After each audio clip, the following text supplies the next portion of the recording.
Bonjour à toutes et à tous, heureux de vous retrouver pour une nouvelle émission de 100% Quintet. Ce vendredi, on va filer à Vincennes pour le prix Sainte-Marie-du-Mont. C'est une compétition qui est réservée aux chevaux de 6 ans qui vont découdre sur les 2700 mètres de la grande piste. Ils sont 16 au départ et tous s'élanceront du même échelon. Vous allez voir, ce sont des compétiteurs que vous connaissez relativement bien. On peut dégager quelques bases, mais n'hésitez pas, comme je le dis souvent, à élargir vos jeux dans vos champs réduits, d'inclure quelques outsiders parce qu'on n'est pas à l'abri de surprises. Allez, sans plus attendre, on entre dans le vif du sujet en brossant le tableau des partants. Allez, on débute avec le numéro 1, il s'agit de Baldur, un concurrent d'origine transalpine. C'est le trotteur le plus rapide du lot sur le parcours du jour. Il a déjà trotté une 13 piles, un chrono qui lui confère une première chance. Mais il tarde à revenir au mieux, comme l'a déclaré son mentor Vitaly Chotola dans nos colonnes. De plus, il va rester ferré, et comme l'a indiqué Vitaly Chotola, il est préférable de l'écarter. Le numéro 2, Bitcoin Dark, lors de sa dernière sortie, il a battu son record. Il marchait une 11-3 sur les 2100 mètres de la grande piste, dans une compétition qui était remportée par Baia del Circeo.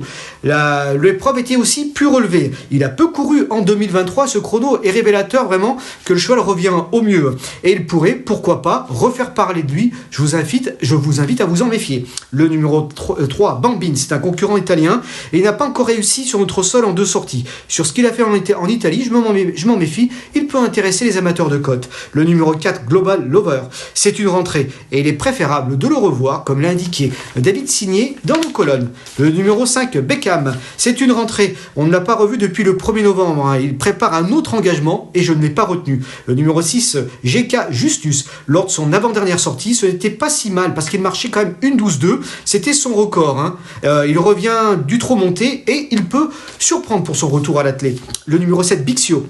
Il est encore à la recherche de sa meilleure forme et son entraîneur nous conseille de faire l'impasse. Le numéro 8, Hardy Deslandes. Avec le bon déroulement, il peut compléter la combinaison du Quintet Plus. Le numéro 9, Heureux de Fleurs. Il est régulier et sa récente sortie dans l'épreuve référence où il terminait 3e aurait pu mériter un meilleur sort. Pour moi, c'est une base dans cette compétition. Le numéro 10, Hermès Smart.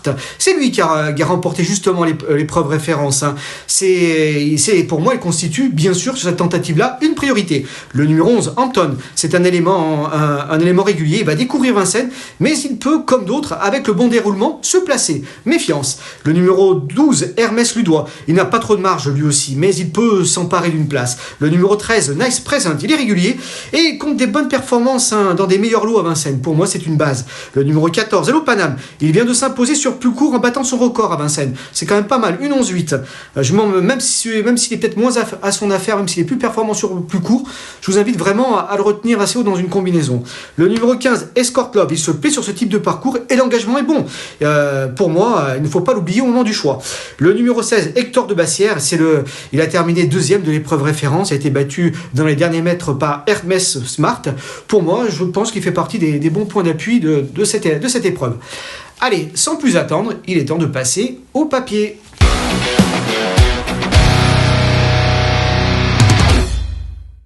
Allez, mon choix préférentiel s'est porté sur le numéro 13. Il s'agit de Nice Present. Ce concurrent d'origine belge n'est plus à présenter sur notre sol où il compte des références intéressantes face à une opposition plus huppée. On se souvient qu'en avril dernier, il s'était imposé sur les 2100 mètres de la grande piste face à Brandrock, Canto d'Aventi et Bocadamo. 3 chevaux que vous me prenez, que vous mettez dans ce quintet de ce vendredi soir et qui disposeraient bien sûr d'une première chance. La ligne est vraiment bonne. Et il marchait également ce jour-là dans l'excellente réduction de 1,19. C'est une performance qui n'est pas restée bien sûr sans lendemain. À titre d'exemple, il a terminé également 5e de Canto d'Aventi et de Cool Chronos dans un quintet, également sur ces 2100 mètres de la grande piste. Mais sur plus long, il possède des références. Et d'ailleurs, j'ai un chiffre à vous proposer. En 8 sorties sur les parcours de tenue de la grande piste, il compte 1 victoire, 2 accessites et 3 de place, ce qui fait un pourcentage de réussite à l'arrivée de 75%, ce qui n'est pas rien. Sachez que lors de sa dernière tentative, il évoluait ferré, c'était probablement pour peaufiner sa condition en vue de ce bon engagement au gain, parce qu'il est plutôt bien engagé pour son retour en France. Et moi j'y crois, cette fois-ci il va être déféré des 4 pieds et il est capable de jouer un tout premier rôle et pourquoi pas viser la victoire. Mais il n'est pas le seul à pouvoir monter sur la première marche du podium. Je pense notamment au numéro 10, Hermès Smart, comme je le disais, c'est le vainqueur de l'épreuve l'épreuve référence, et il vient de prouver sa forme. D'ailleurs, on a les images à vous proposer. Dans les tout derniers mètres, il est venu dominer l'animateur Hector Bassière. La 3e place était pour Heureux de Fleurs, qui lui a été malheureusement malheureux dans la ligne droite. D'ailleurs, Hector Bassière, il aurait peut-être il aurait pu même gagner s'il avait eu les coups des franches, s'il avait eu le passage. Il terminait avec des ressources. C'est peut-être que partie remise. Ce sont 3 concurrents qui se retrouvent dans ce quintet. J'ai placé donc en seconde position Hermès Smart. Comme je le disais, c'est vrai que peut-être Heureux de Fleurs a été malheureux, mais Hermès Smart a pour lui d'avoir lancé la course parce qu'il avait été un peu bloqué par Hector Bassière. Et lui, à 700 mètres de l'arrivée, il a dégainé en épaisseur, en 3e épaisseur, le nez au vent. Et il a été obligé de voyager le dernier tournant, le nez au vent aussi, ce qui n'a pas empêché de vaincre à la fin. Alors, c'est vrai que c'est pas forcément un élément qui est facile. Il n'est pas incapable de commettre des blagues. D'ailleurs, son entraîneur, Yannick Henry, a déclaré dans le colonne, ce sera probablement tout ou rien. Sinon, au niveau conditions, il le trouve même plus affûté qu'en dernier lieu. C'est plutôt une bonne indication. Voilà, donc même s'il n'est pas beaucoup confirmé à Vincennes, je le retiens très haut. Je retiens très haut Hermès Smart. La 3e place, je l'accorde bien sûr à Heureux de Fleurs, qui a été le grand malheureux de l'épreuve référence. Il aurait pu s'imposer en ayant le passage, comme je le dis, il a laissé d'énormes regrets. Alors il peut prendre sa revanche, évidemment. Alors c'est un élément qui est régulier, il aura des partisans. Pour moi, c'est un élément qui a franchi qui a accompli des progrès depuis cet été, notamment en région parisienne. On l'a vu bien faire à Vincennes, vraiment accomplir de belles choses lors de ses plus récentes tentatives à Vincennes ces derniers mois. On l'a vu toujours bien se comporter. D'ailleurs, j'ai un petit chiffre à vous proposer. Avant cette année, il avait peu couru à Vincennes, je crois, 3 fois. Et là, il n'a pas forcément énormément couru, 4-5 fois. Mais au total, il compte 8 sorties à Vincennes. Et en 8 sorties à Vincennes, il compte 3 premiers accessites et 4 deuxième accessite, donc que des accessites à 7 fois sur 8 à l'arrivée, ce qui est pas rien. Donc c'est un pourcentage de réussite qui est plutôt bon. Il se plaît sur les parcours tenus, c'est un avantage, il fait bien la piste. Comme je dis, il a accompli des progrès. Le seul petit, c'est qu'il a vraiment besoin du bon parcours, il a besoin de courir caché, c'est là qu'il peut donner sa pleine mesure.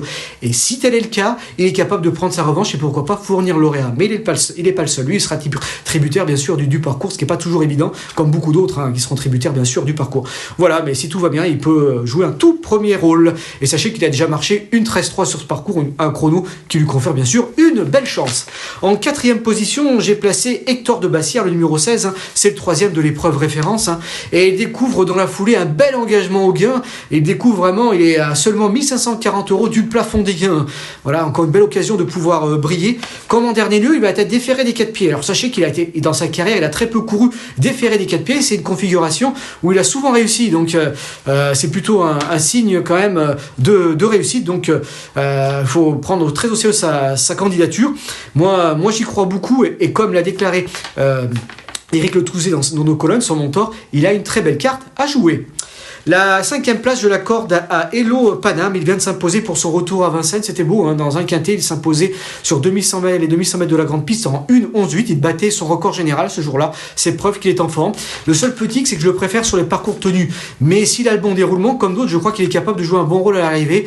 Moi j'y crois. Donc n'hésitez pas à le retenir très haut et pareil, comme lors de sa dernière tentative, il va être déféré des postérieurs, c'est assez régulier, mais c'est pas forcément souvent le cas de plaquer des antérieurs. Il va être déféré des postérieurs et également plaquer des antérieurs comme en dernier lieu. Donc n'hésitez pas à le retenir très haut dans votre sélection. Allez, il est temps de récapituler mon pronostic dans la rubrique Notre choix.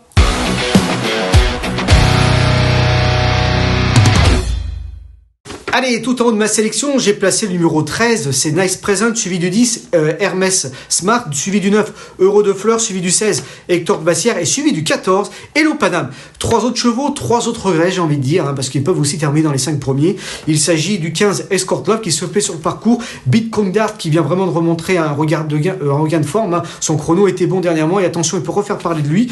Et le numéro 11, Hamptons, attention, parce que pour sa découverte de Vincennes, il peut lui aussi s'immiscer à l'arrivée. Un petit cheval du jour pour compléter le programme. Alors, sachez que j'ai retenu le suédois Global Agreement. C'est un élément qui a vraiment pas couru, qui a longtemps été absent. Il a été absent pendant 1 an et ses 2 courses de rentrée sont soldées par autant de victoires. C'était à Milan et à Rome. Et c'est 2 victoires qui correspondent à son passage sous l'entraînement d'Alessandro Gocciadoro. Voilà, Gocciadoro l'a récupéré à ce moment-là, j'ai envie de dire mais un peu avant, mais c'est ses premières sorties officielles pour Alessandro Gocciadoro. Là, il vient à Vincennes et je pense qu'il peut capable de bien faire pour sa première à Vincennes. Il est numéro 15 des Autostart, il faudra quand même avoir le bon parcours, mais pourquoi pas.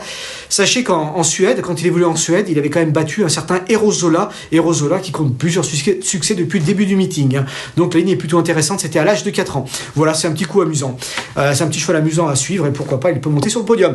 Eh bien écoutez, chers amis, je vous remercie de votre fidélité. Je vous dis à très bientôt pour une nouvelle émission de 100% Quintet. Merci à vous d'avoir suivi cette vidéo. Alors pour vous abonner à notre chaîne YouTube, c'est ici. Et pour suivre encore plus de vidéos Paris Turf, c'est de ce côté.